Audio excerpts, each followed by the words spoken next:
আমরা বর্তমান সময়ে বিকাশ, নগদ, রকেট এই ধরনের মোবাইল ব্যাংকিংগুলা আমরা কম বেশি সবাই ব্যবহার করি। তার মধ্যে আমরা সবচাইতে বেশি ব্যবহার করি হচ্ছে বিকাশ, এবং এই বিকাশের মধ্যেই আমাদের সবচাইতে বেশি প্রতারণার শিকার হইতে হয়। এবং যখন আমরা প্রতারণার শিকার হই, তারপর আমাদের কাছে কোনো ধরনের স্টেটমেন্ট থাকে না যে আমরা মামলা করব বা ইত্যাদি। যে কোনো কারণে যখন আমাদের এই মোবাইল ব্যাংকিং এর লেনদেনগুলোর স্টেটমেন্টের প্রয়োজন হয়, তখন আমাদেরকে কাস্টমার কেয়ারে যাইতে হয়। কিন্তু এখন থেকে আপনাদেরকে বিকাশের স্টেটমেন্ট বের করার জন্য কাস্টমার কেয়ারে যাওয়ার দরকার নেই। আপনি নিজেই 1 মাসের, 6 মাসের, 1 বছরের পর্যন্ত আপনার লেনদেনের সকল স্টেটমেন্ট আপনার বিকাশ অ্যাপ থেকে ডাউনলোড করতে পারবেন। তবে আপনাদেরকে ভিডিও শুরু করার আগেই বলে দেই, এটা কোনো প্রমোশনাল ভিডিও না। এই ভিডিওটা শুধুমাত্র আপনাদের প্রয়োজনের কথা চিন্তা করে তৈরি করা। আপনি যদি বিকাশ ব্যবহার করেন, এই ধরনের স্টেটমেন্টের প্রয়োজন আপনার যে কোনো সময় হতে পারে। সেই কারণে এই ভিডিওটা আপনাদের জন্য অনেক বেশি গুরুত্বপূর্ণ। আপনারা চাইলে এই ভিডিওটা সেভ করে রাখতে পারেন, অথবা যে কাউকে শেয়ার দিয়ে রাখতে পারেন, অথবা আমাদের এই চ্যানেলটাকে সাবস্ক্রাইব করে পাশে থাকা বেল আইকনটা বাজিয়ে দিতে পারেন। এতে করে আমাদের কোনো ভিডিও আপনি কখনো হারাবেন না। তাহলে চলুন আমরা মেইন ভিডিওতে ফিরি। যারা আমাদের চ্যানেলে নতুন, অবশ্যই আমাদের চ্যানেলটাকে সাবস্ক্রাইব করে পাশে থাকা বেল আইকনটা বাজিয়ে দিবেন, এবং যারা আমাদের ফেসবুক পেজে নতুন, তারা আমাদের পেজটা ফলো করে দিবেন। একদম প্রথমেই আপনি আপনার বিকাশ অ্যাপে চলে আসবেন। আমরা আমাদের বিকাশ অ্যাপে চলে আসছি। একদম উপরে কর্নারে দেখেন একটা পাখির চিহ্ন আছে, আপনি এর উপরে ক্লিক করবেন। তারপরে 2 নম্বর আছে হচ্ছে স্টেটমেন্ট, আপনি এর উপরে ক্লিক করবেন। তাহলে আপনার সামনে এরকম একটা ইন্টারফেস থাকবে। এখানে নর্মালি আপনি যে লেনদেনগুলো করছেন সেগুলো নিচে দেওয়া থাকবে, তবে এখানে কিন্তু হজবরলভাবে দেওয়া। আপনি সহজে কোনো নির্দিষ্ট লেনদেন আপনি চাইলেই বের করতে পারবেন না। তার জন্য আপনার স্টেটমেন্টের দরকারই আছে। এই যে উপরে দেখেন স্টেটমেন্ট রিকোয়েস্ট নামে একটা অপশন আছে, আপনি এর উপরে ক্লিক করবেন। তাহলে আপনাকে পরবর্তী পেজে নিয়ে আসবে। এখানে দেখেন নিউ স্টেটমেন্ট রিকোয়েস্ট, আপনি এর উপরে ক্লিক করবেন। তাহলে নিচে থেকে 2টা অপশন ওপেন হবে। একটা হচ্ছে সামারাইজড স্টেটমেন্ট, আর একটা হচ্ছে ডিটেইলড স্টেটমেন্ট। অর্থাৎ আপনি চাইলে আপনার স্টেটমেন্টটাকে আপনি 2 ভাবে ডাউনলোড করতে পারেন। একটা হচ্ছে সংক্ষিপ্ত স্টেটমেন্ট, আর একটা হচ্ছে একটু বিস্তারিত স্টেটমেন্ট। আমরা আপনাদেরকে 2টাই ডাউনলোড করে 2টার মধ্যে কি ধরনের পার্থক্য আছে ক্লিয়ার করে দিব। একদম প্রথমেই যদি আমরা সংক্ষিপ্ত স্টেটমেন্ট অর্থাৎ সামারি স্টেটমেন্টটাকে ডাউনলোড করি, এখান থেকে আমরা প্রথমটার উপরে ক্লিক করব। তাহলে আমাদেরকে পরবর্তী পেজে নিয়ে আসছে। এখানে আপনি সময় নির্ধারণ করতে পারবেন, অর্থাৎ আপনি লাস্ট কতদিনের স্টেটমেন্ট চাইতেছেন। এখানে 30 দিন আছে, লাস্ট 180 দিন আছে, তার মানে কত, 6 মাস।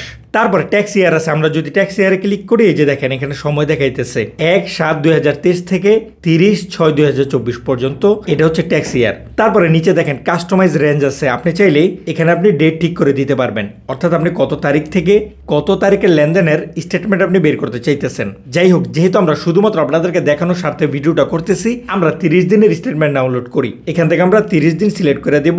এখানে নিচে আরেকটা অপশন আছে দেখেন, আপনি চাইলে প্রতিদিন 2 বার স্টেটমেন্টের জন্য রিকোয়েস্ট করতে পারবেন। তবে মাসে আপনি টোটালে 5 বার স্টেটমেন্টের জন্য রিকোয়েস্ট করতে পারবেন, এবং সর্বোচ্চ আপনি 1 বছরের স্টেটমেন্ট বের করতে পারবেন। এবং এই স্টেটমেন্ট রেডি হতে সর্বোচ্চ 24 ঘন্টা পর্যন্ত সময় লাগতে পারে, তবে এত সময় লাগে না, আপনাকে ইনস্ট্যান্ট স্টেটমেন্ট দিয়ে দিবে। চলেন, আমরা যেহেতু 30 দিন সিলেক্ট করছি, এখান থেকে আমরা কনফার্ম ক্লিক করব। কনফার্ম ক্লিক করার পর আমাদের সামনে এরকম একটা ইন্টারফেস চালু হয়েছে। এখানে দেখাইতেছে চার্জার অপশন, যদিও এখানে এখন 00 দেখাইতেছে।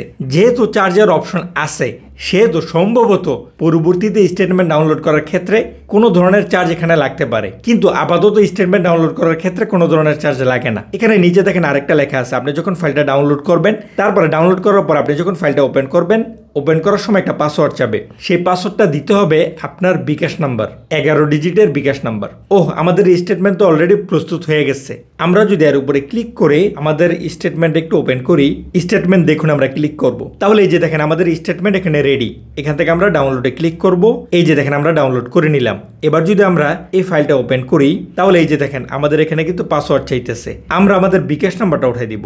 বিকাশ নাম্বারটা উঠাই দেওয়ার পরে এবার যদি আমরা ডানে ক্লিক করি, এই যে দেখেন আমাদের সামনে কিন্তু ফাইলটা ওপেন হয়ে গেল। এবার চলেন দেখি সংক্ষিপ্ত স্টেটমেন্টে আসলে কি কি ধরনের হিসাব থাকে। আমরা যদি আপনাদেরকে একটু জুম করে দেখাই দেই, আমরা যেহেতু লাস্ট 30 দিনের সংক্ষিপ্ত স্টেটমেন্ট বের করছি, এর মানে হচ্ছে 30 দিনের মধ্যে আমাদের বিকাশে কত টাকা ঢুকলো, কত টাকা বের হইলো, তারপরে নিচে কত টাকা বিল পে করলাম, কত টাকা পেমেন্ট করলাম, কত টাকা রিচার্জ করলাম, এবং বিকাশ ফি কত টাকা কাটলো, এগুলো শুধুমাত্র আকারে সংক্ষিপ্ত দেওয়া, অর্থাৎ টোটাল হিসাব সংক্ষিপ্ত আকারে দেওয়া। এই সংক্ষিপ্ত হিসাবে আপনি এটা পাবেন না যে কোন কোন নাম্বারে আপনি পেমেন্ট করলেন, কোন কোন নাম্বারে রিচার্জ করলেন, ইত্যাদি ইত্যাদি। আপনারা শর্ট করে একটা মোট হিসাব এই সামারি স্টেটমেন্টে পাবেন। এবার চলেন আমরা একটা বিস্তারিত স্টেটমেন্ট ডাউনলোড করি। তার জন্য আমরা আবার ব্যাক নিব, এবং এখান থেকে নিউ স্টেটমেন্ট রিকোয়েস্ট এর উপরে ক্লিক করব। তারপরে নিচের অপশনে ক্লিক করব, আমাদেরকে পরবর্তী পেজে নিয়ে আসবে। এখানেও ধরনগুলো অলমোস্ট সেম, তবে এখানে ট্যাক্স ইয়ার নাই। এই বিস্তারিত স্টেটমেন্ট আপনি 1 বছরের পারবেন না, সর্বোচ্চ 6 মাসের স্টেটমেন্ট আপনি ডাউনলোড করতে পারবেন। এবার আমরা এখান থেকে লাস্ট 180 দিনের বিস্তারিত স্টেটমেন্ট ডাউনলোড করব। তার জন্য লাস্ট 180 দিন এটা সিলেক্ট করে দিব এবং কনফার্মে ক্লিক করব। এই যে দেখেন এখানেও বর্তমানে কোনো ধরনের চার্জ কাটতেছে না এবং আমাদের স্টেটমেন্ট কিন্তু সাথে সাথে ইনস্ট্যান্ট রেডি হয়ে গেছে, যদিও তারা 24 ঘন্টা পর্যন্ত সময় নেয়। যাই হোক, আমরা নিচে থেকে যদি ব্যাক টু স্টেটমেন্ট রিকোয়েস্ট এর উপরে ক্লিক করি তাহলে দেখেন আমাদেরকে একটু ব্যাক নিয়ে আসছে এবং এখানে আমরা যেই স্টেটমেন্টের রিকোয়েস্টগুলো করছি সেগুলো এখানে দেখাইতেছে। আমরা ডিটেল স্টেটমেন্ট এই ডাউনলোডে ক্লিক করব এবং আমরা ফাইলটা ডাউনলোড করে নিব। এই যে ডাউনলোড হয়ে গেল। এবার যদি আমরা ওপেন করি, পাসওয়ার্ড চাইতেছে, আমরা আমাদের বিকাশ নাম্বারটা উঠাই দিব, তারপরে ডানে ক্লিক করব। এই যে দেখেন এটা হচ্ছে আমাদের বিস্তারিত স্টেটমেন্ট।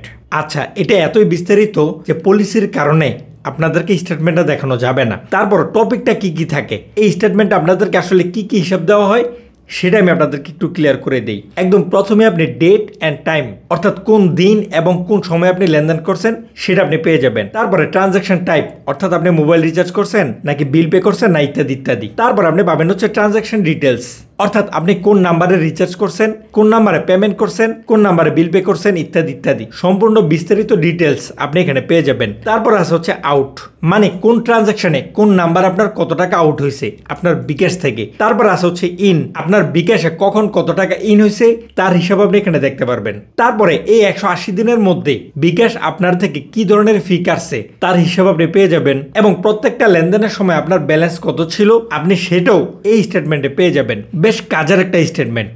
এটা কিন্তু আপনার নানান কাজে লাগতে পারে। আপনি যদি একজন বিকাশ ব্যবহারকারী হন তাহলে আপনার এই ভিডিওটা সেভ করে রাখা উচিত। যদি সেভ করে না রাখেন অথবা আমাদের এই চ্যানেলটাকে সাবস্ক্রাইব করে পাশে থাকা বেল আইকনটা বাজায় না রাখেন তাহলে কিন্তু প্রয়োজনের সময় আমাদেরকে হারায় ফেলতে পারেন। সুতরাং এই ছিল আজকের ভিডিও। আজকের সম্পূর্ণ ভিডিওতে আমাদের সাথে থাকার জন্য অসংখ্য ধন্যবাদ। আসসালামু আলাইকুম।